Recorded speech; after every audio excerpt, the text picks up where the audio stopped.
One moment.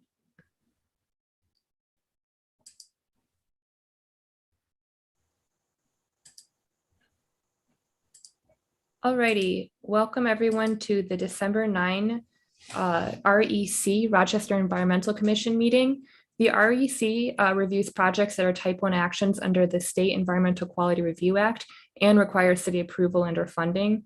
The REC provides recommendations on projects' potential impacts on the environment, and the REC also acts as the hearing body when an environmental impact statement is prepared for a project. At the conclusion of the EIS statement process, they make recommendations on whether the proposal should be approved with modifications, or denied. Tonight, we have a very special presentation from the manager of zoning on the zoning alignment project. So with that, I will pull up their presentation and let them speak on that topic. Okay, thank you all.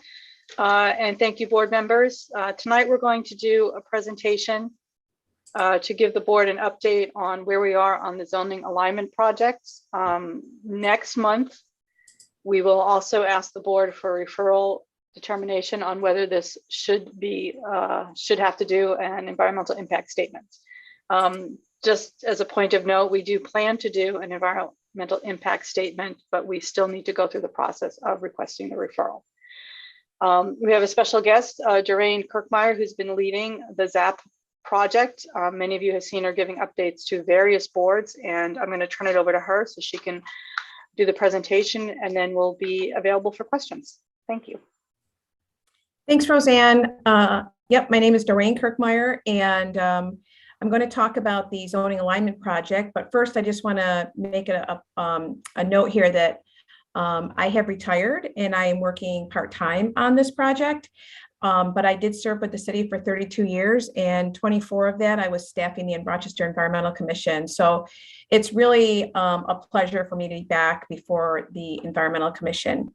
And I noticed that there's 2 members here, and quorum is 4 members. And so we'll be sharing this with the other 2 members so that they can see the presentation before the next meeting, when you guys will make your official referral. Next slide.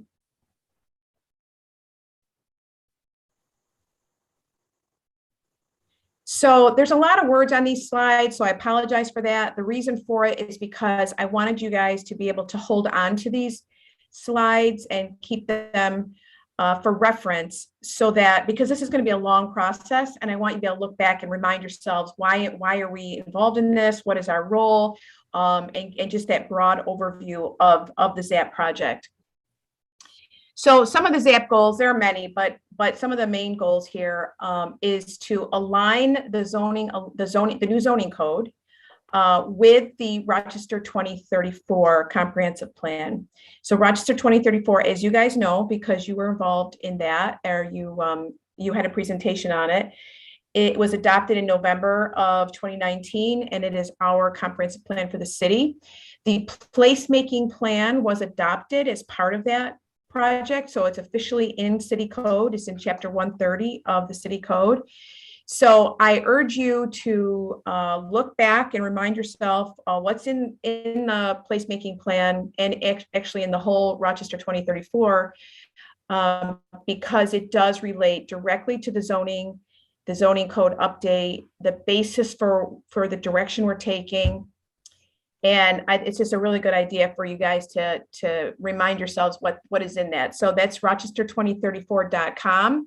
It's an online, very, very easy document to interact with, the way it's set up on the website. So we also want to modernize the code to address emerging trends like energy and sustainability. We're also going to be addressing issues around housing and housing access and those kind of things, which are, again, these are all in Rochester 2034. We want to make the code more user-friendly with more graphics and charts. And we did a little bit of that in 2003, but we want to do even more. And our consultant that we have on board has a lot of experience with creating graphics and charts and making the code more readable. We want to reduce inconsistencies between the building code and other city codes. As a practitioner over the last 30 years, we've working with the code, myself included. I was in zoning for 17 years, but oftentimes we use different nomenclature, and things are just a little different between the building code and the zoning code, and it can cause a lot of confusion for people who are building a project, building a project or changing the use of a building, to have different wording, different vocabulary. So to the extent that we can, I mean, both these codes have different purposes, but to the extent that we can make them talk to each other and share vocabulary, we're trying to do that. And also we're working on remapping the city and changing the zoning districts. We think we're going to reduce variances. Right now, the city's map is very conservative. There's a lot of R1 in the city, and that was downzoned in 2003. And we have found that created a lot of nonconformities, a lot of problems with buildings being able to reoccupy to what their built as use was. So it's created a lot of issues around needing variances. So we're hoping that will reduce the variances. Next slide. Seeker, as all of you know, Seeker is a state environmental quality review act, and that's the basis for your role in project review, in the Environmental Commission's role. And so we have two involved agencies in this project, the mayor of the city and city council. And they both are part of the adoption of a new city code and a new city map. So they're both involved agencies. We have coordinated them officially. So there is documentation that the mayor will serve as the lead agency. And it is the intent of the administration to prepare an environmental impact statement. And in this case, it's going to be a generic environmental impact statement because it's more of a programmatic review, less about a specific project or a specific site and more general. So that's why and we'll talk a little bit more about that, but that's why we're planning to do a generic environmental impact statement. Next slide. So a process for an environmental impact statement is first of all, we have to do public scoping. And that was largely already done through the comprehensive plan. We really scoped out the issues around land use through that process and through the creation of placemaking plan. So we haven't decided yet how we're going to conduct public scoping, but the idea is you create a draft scope and you put it out for public review and comment, and then you finalize the scope. And that, essentially becomes the table of contents for your draft environmental impact statement. So you follow your scoping process with creating a draft statement, and that draft environmental impact statement is several chapters. It has, and the state law does prescribe what has to be in a generic, an environmental impact statement in terms of, the environmental setting. You have to describe your proposed action. You need to look at the impacts and mitigation of that action. You have to look at alternatives. So that will be all part of the draft EIS. We put it out for public review. And interestingly enough, Seeker requires that you respond to every comment that comes in. So we have to go through a comment period where we collect comments. And I remember I worked on the 2003 zoning code, the current code, and we had hundreds and hundreds and hundreds of comments. And it was a very, very extensive process to pull all those comments together and then have the Environmental Commission go through those comments. And as I recall, it was a long time ago, but we had to find ways to expedite that review. So there were lots of grouping of comments, categorizing those comments, and possibly having the REC make a recommendation on those comments or the disposition of those comments on a more categorical basis rather than each individual comment. So we'll work through that as we go through this process. But we have to, all this stuff is kind of, as we go, we're going to have to react to what we get. So the final environmental impact statement is all that really is a response to the comments. And it also talks about any changes that we've made since the project went through the draft. So it's not like we rewrite the draft and put in, change wording here and there. We actually create a new document. It references back the DEIS, but it responds to comments, and then it talks about any substantive changes that were made since the draft, likely in response to public comment. And then once we're all done with that, we create a finding statement, and the finding statement summarizes what we learned through that process. And it summarizes some of the major findings by each chapter, and it supports a decision to move forward. So it supports a decision to deny the project, or it supports a decision to approve the project. And it also gives us a chance to weigh the identified impacts, unmitigated impacts, against the social and economic benefits of moving forward with the project. And just for your own information, and maybe you already know this, but one of the benefits of going through an environmental impact statement, obviously it's the full disclosure of the project to the community and the analysis of that, but it also gives you an opportunity to approve a project, even if it has impacts, because those impacts are outweighed by the social and economic benefits. You don't get that benefit with a project that is going through a neg deck. Okay, you can't neg deck something and then approve it later, or because you say to yourself, oh, well, because the social and economic benefits outweigh the impacts, so we're going to issue a neg deck. You don't have that opportunity. The only time you can do that under seeker is if you go through an environmental impact statement. So let's go to the next slide.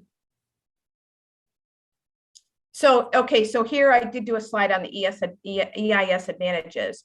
So like I said, it gives us a chance to do an in-depth disclosure of the project. And in this case, what are the zoning changes? Why are we making them? How do they relate back to the comprehensive plan? How are they going to impact the community? How are we mitigating those? And so an example of an impact and mitigation would be,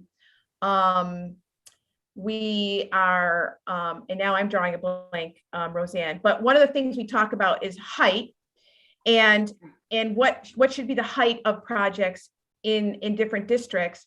And then how do we mitigate height when there's maybe a lower scale project next door, and you can actually legislate through the zoning code that projects be stepped back. So that code can say, okay, when you're certain feet in from the property line, you can be this high, but if you step back even further, you can go higher. So it creates a more step back approach, which helps alleviate some of the impacts to another property.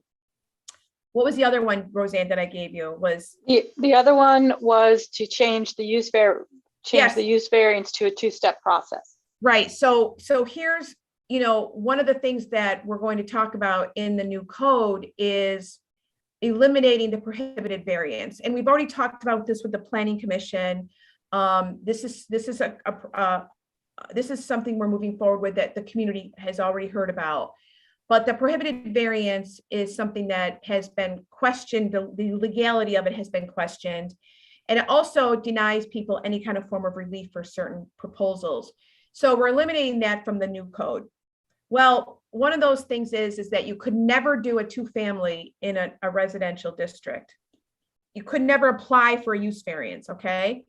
So that's no longer going to be in the code. So the impact is, well, now people can apply for a use variance for a two-family in an R1 district or a single-family residential district where they couldn't before.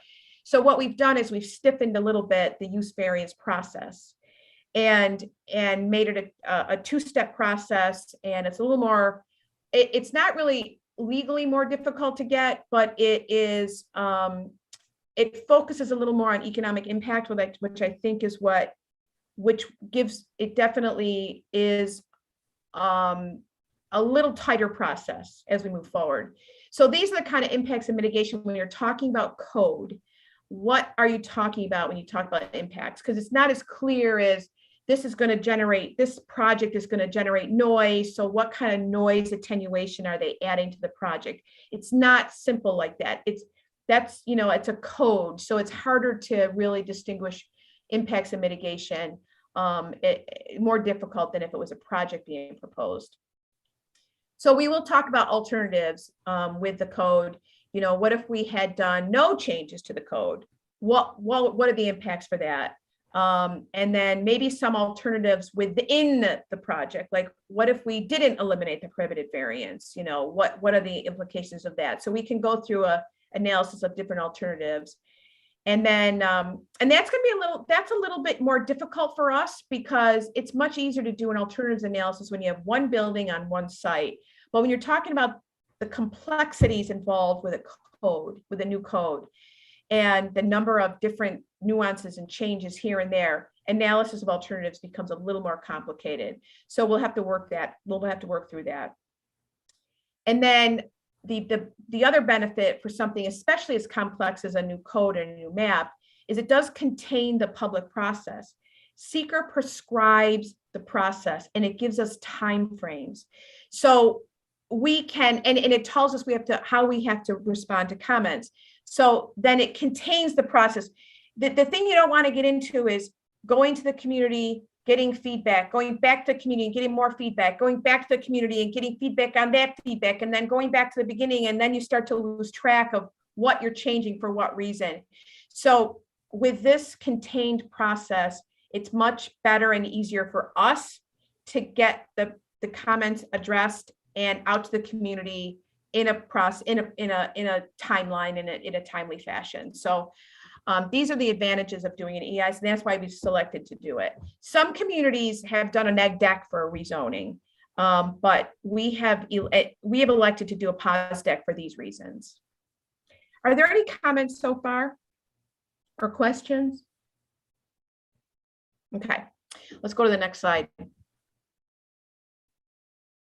So this talks a little bit more about generic EISs, and I brought in the actual code language so that you can see that and reference back to it.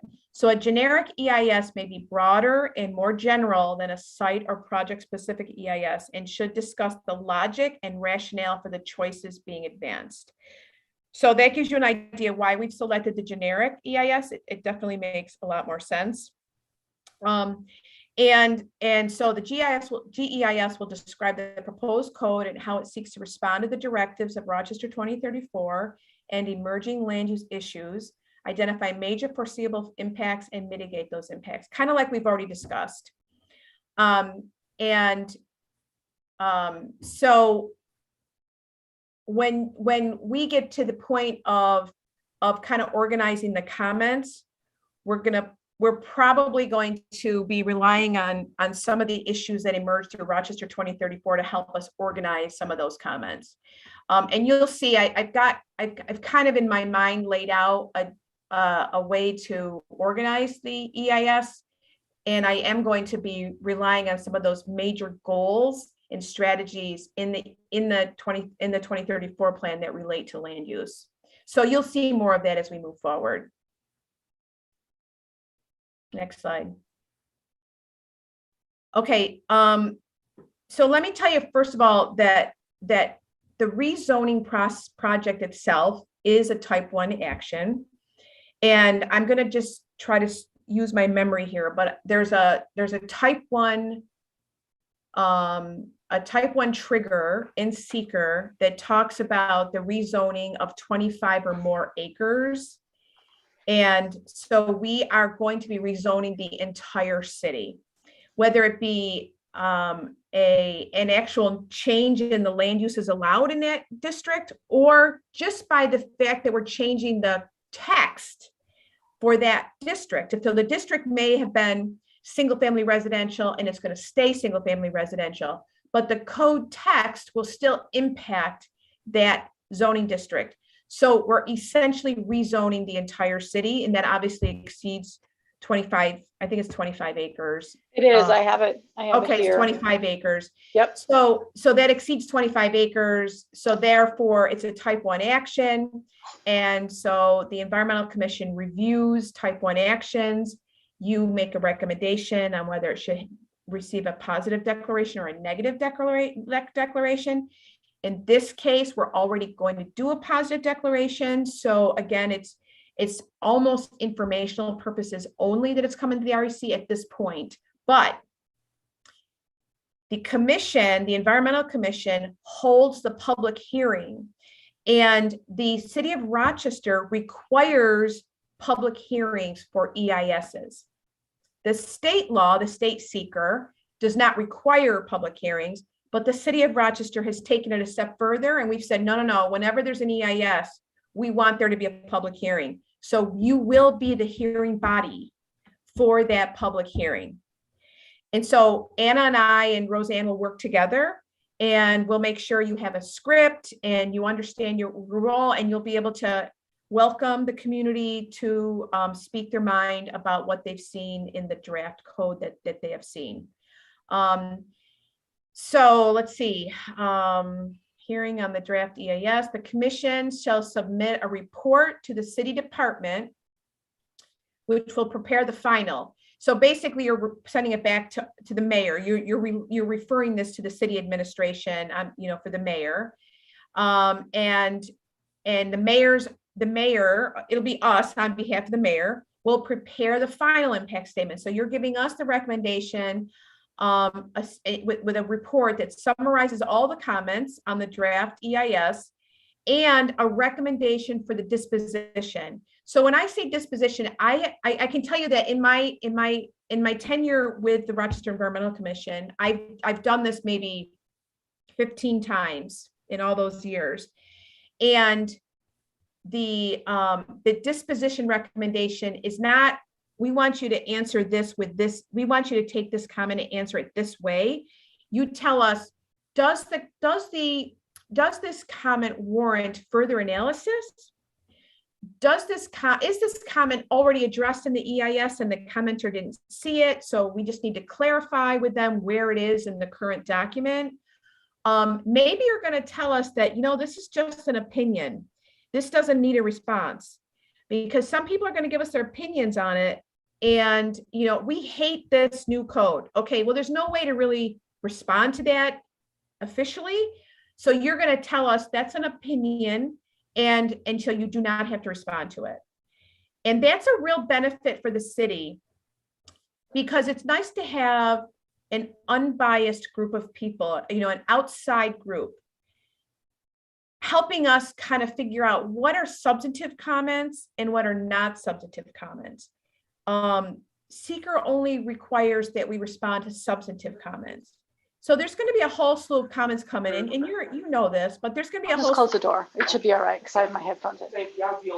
There's going to be a whole slew of comments that come in that are not substantive. And so you're going to help us figure out, are these substantive?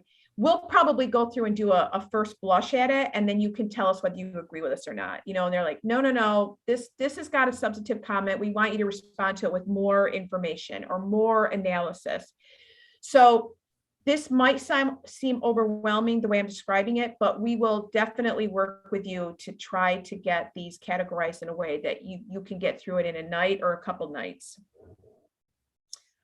Now, after you go through the public hearing, you go through the comment disposition report with us.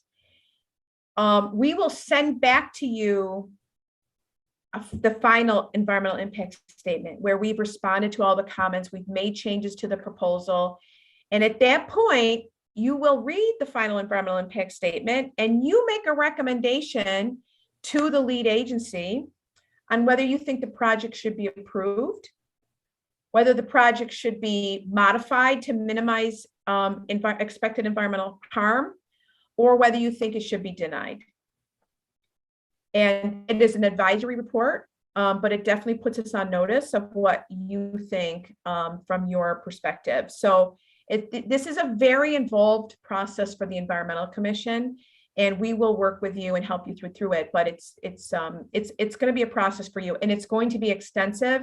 I just remember we had a lot of comments back in 2003, and we were down zoning most of the map, which people wanted us to do. I can tell you right now we're up zoning most of it based on what the placemaking plan has told us to do. The placemaking plan, as you might recall, had a land use map that will be translated into zoning districts, and that is upzoning. So many people are going to like the fact that it's being upzoned. Some people are not, but we're probably going to get more comments than 2003 because of the upzoning of the map. So I'm just want to make sure everyone's aware that we're going to be getting hundreds and hundreds and hundreds of comments, is my guess. Maybe I'm wrong, but that's my guess. Next slide.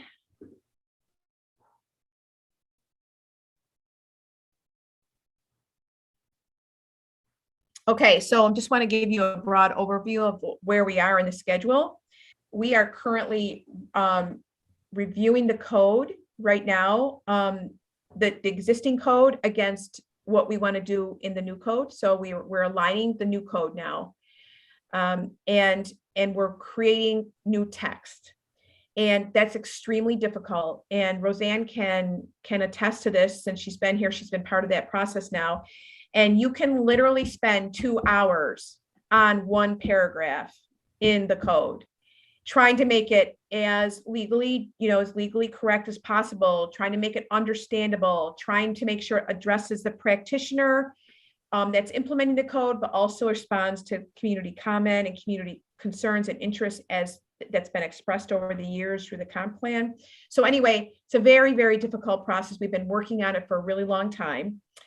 And but the light, we have a light at the end of the tunnel. We're starting to get to a point where we're getting some sections completely done. And so we're hoping that we will have content to share early next year, early 2022. We also have been working on drafting the new map. And again, very difficult process. We've spent months and months and months and months and months on it. And even though we had a placemaking plan, the placemaking plan it had kind of fuzzy boundaries, and it had a lot of white space between the boundaries, because the placemaking plan is really just a guiding document based on a lot of things. And we'll go through those when we share the document with you, but it's also listed in 2034. But actually creating zoning districts where you have to go parcel by parcel and draw actual lines, not just fuzzy little boundaries, actual lines. That is a very, very time consuming process. And we had to look at almost every property along those boundaries to try to determine which district it would go in. So we looked at, building type, existing uses, past uses, what street is it on, what's behind it. You have to look at a lot of things to decide what's in the best interest of both the property owner and the community for zoning this property. And it's difficult, and we take it very seriously. And so we spend a lot of time on it. And we've got a draft almost complete, and we're hoping to be able to share pieces of that draft starting in January. That's our goal. So we are hoping to have some community meetings set up for the first half of 2022. We were going in January, but it's getting so late in December now. I'm worried that we won't be giving the community enough advance notice for those January meetings. So I don't know if they'll move to February or not. We'll have to keep you posted on that. There will be a lot of public notification of those meetings. And we've been trying to do them. We want to try to do them so that there's many meetings in different parts of the city, so people can come to the meeting for the map that's most close to their home or their work or where they're interested in. So we wouldn't do the whole city in every meeting. We'll do pieces of the city. And then the final draft code and map, along with the draft GEIS, we're hoping to have released sometime mid to late 2022. So we would be talking about probably public hearing sometime in late 2022, is my guess, giving the community time to look at the draft before they have to come for public comment. So I would say for now, and this could change, COVID really screwed us up with trying to get public meetings going, but maybe fall of 2022 for a public hearing. And then we're looking at council adoption sometime in early 2023. Again, that could push back to mid 2023. I don't know, we'll see. It's really in our best interest to move this along because right now we have an adopted placemaking plan with character areas that don't jive with the current zoning map. So there's a different, the code says, the chapter 130, the comprehensive plan has a land use plan that differs from the current zoning map. So it's kind of difficult for the zoners in the zoning office. So the quicker we can get this thing going and get those things all working together, the better for everybody. And I think there's a lot of public expectation that that plan is going to be implemented. So they're also looking for those changes to be made. Right. That's right. Yeah, there's a lot of excitement. I mean, the comprehensive plan, the 2034 plan was met with a lot of excitement and enthusiasm when it was adopted. And most of the people that came to the city council meeting and made a comment about its adoption were very excited about it and want to get it moving into implementation. Well, one of the key implementation tools for a comprehensive plan is your zoning code and your zoning map. So we really want to get this moving. Now, I will tell you that COVID slowed us down a little bit because we had to obviously move everything to Zoom, but we also had a lot of issues around, restaurants. Restaurants couldn't open, and we had to go into jumpstarting rock, which took a lot of time, and then we had civil unrest at one point, and we had to write a police plan, and that took away people's attention from this, and it seemed like then we had a whole zoning staff change with Jill leaving and Tom leaving, and all these staffing changes that slowed us down. And then I retired, and I was working on this quite a bit, and so there's been so much delay for this project because of all these circumstances. And I really want to get this thing moving again and get it expedited and get it on the front of people's minds so we can move it along, because I want to take advantage of the momentum and the enthusiasm that came with the adoption of 2034. So is that the last slide? Yep. Yes. Okay, so any comments, questions? Anything you want to talk about? No, sounds like fun. Yeah, it's going to be a project that I think we need to get more members on the board because of the amount of time and energy. And it may be that because there's going to be extra meetings, it'll be harder for it to rely on just 4 people every time. You may need to, some people are going to have to take a break now and then. So. Yeah, and we're working on that. Yeah, I'm sure you are. And that, again, all our boards took a hit over the last couple of years too. So it's been a tough time for City Hall. It has, and beefing up the board is going to be one of the challenges. And I think the other challenge is going to be, crossing our fingers that things keep improving so we can actually have these meetings in public, in person, because I think that's key. Yeah. I think that's key for the community to be able to talk to us in person. Be really. Oh, you froze.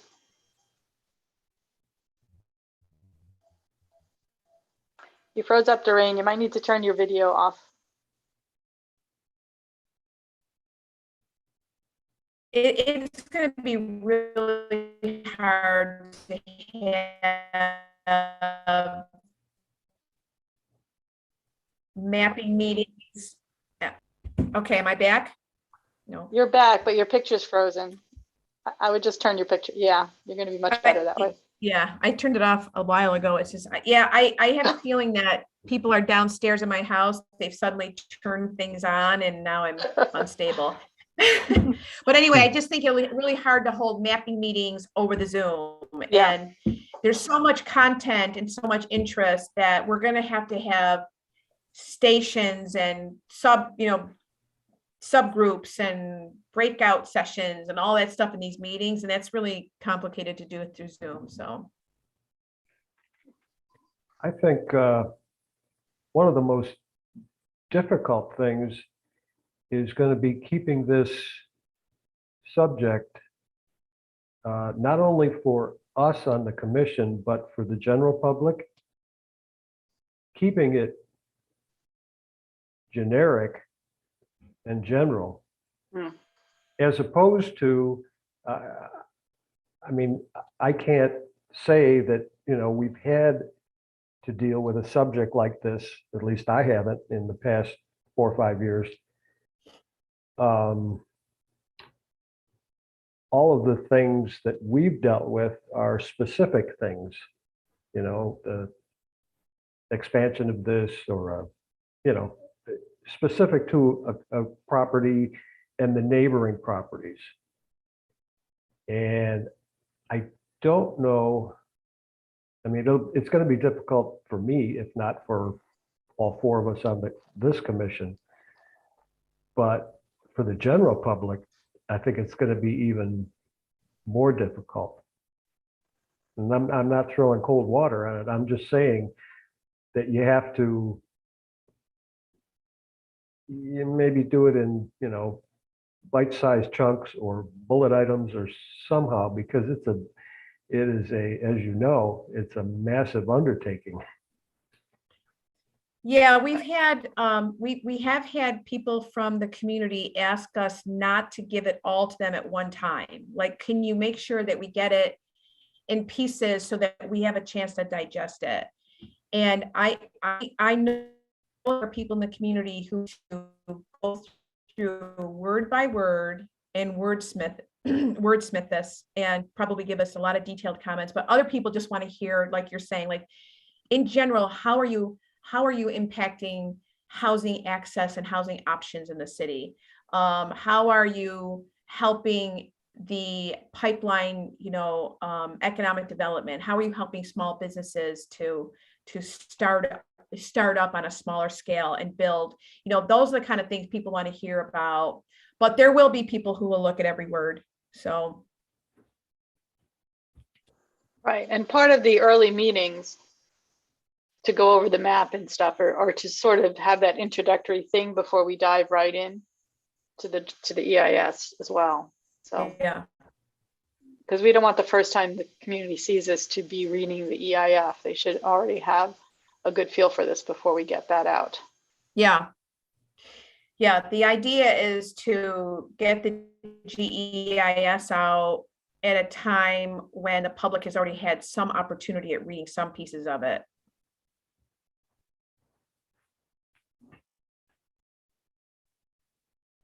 I might want to say that, if you're making striving to make a general statement that covers a lot of things, not only for me, but maybe for the general public, if you could cite an example for not every single phrase or word or whatever, but is that a possibility that, again, without getting too wordy, just for the dissemination of the subject matter? So in other words, if somebody doesn't want a neighboring property doing this or that or whatever, here's how it's handled. That make any sense? By citing examples, maybe. Yes, Yeah. I think. Go ahead, Roseanne. No, I was going to say, I think that we can do that. We can take certain things that we expect. For instance, for the LDR, I think one of the questions is going to be, how do you make sure that we don't all of a sudden get full of 2 families because you got rid of prohibited variances? So we can run through a scenario. Well, if your neighbor wants to do this, this is the process, and this is how we've mitigated that, and this is what they would need to do. So examples like that around sort of hot button issues or or even issues that people raise up in the meetings, we can probably do that. And Yeah, that- there's that would- there are certain issues, like you said, that are hot button issues. Like, I know there's a lot of concern about height, and the current code does not have height. It does not have height maximums in it. It basically, we were never concerned in 2003 about getting buildings that were high. So there are no limits. You could build a 50-story building right now, and the zoning code wouldn't stop it. But we are going to be putting height maximums in the new code, and they're going to be higher than people probably, some people are going to like. Some people are going to love it, and some people aren't. So we can give examples of what that height building, like one of the buildings we look at all the time in the zoning code rewrite meetings, is like the Konar building over on South and Gregory, that new building, newish building. But that's a real good example of We're some going in and height, out, Doreen. the height limits we're going to be. Oh, I'm sorry. That's all right. But I think we Sorry missed the about name that. of, I think we missed the place you were talking about. So the building, the Konar development at South and Gregory is a real nice development that we're using as we look at development, height and scale and so forth. So we can use examples like that to show, to illustrate kind of some of the things we're working toward. That'd be great if it makes sense. That'd be Yeah. great. Yeah. I think there are places where it really makes sense. Yes.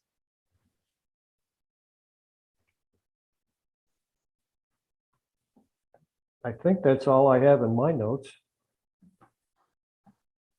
I'm good. Okay. All right, great. Okay. So tomorrow, Ann and I will get together and we'll send the presentation to the two other members, and we'll also send them the link to the YouTube page so that they can watch it and hear the comments as well. And you can expect to see us again then at the January 6th hearing, at which time hopefully we'll have a quorum and we can do the referral. Great. Okay. And for Okay, anyone, thank you. for anyone watching at home, project updates specific to REC and upcoming meeting dates with corresponding agendas will be made available on the City of website. So it's www.cityofrochester.gov/ the letters REC. So all REC related documentation and information is on the REC webpage. Okay, great. Thank you, Anna. Thank you, members.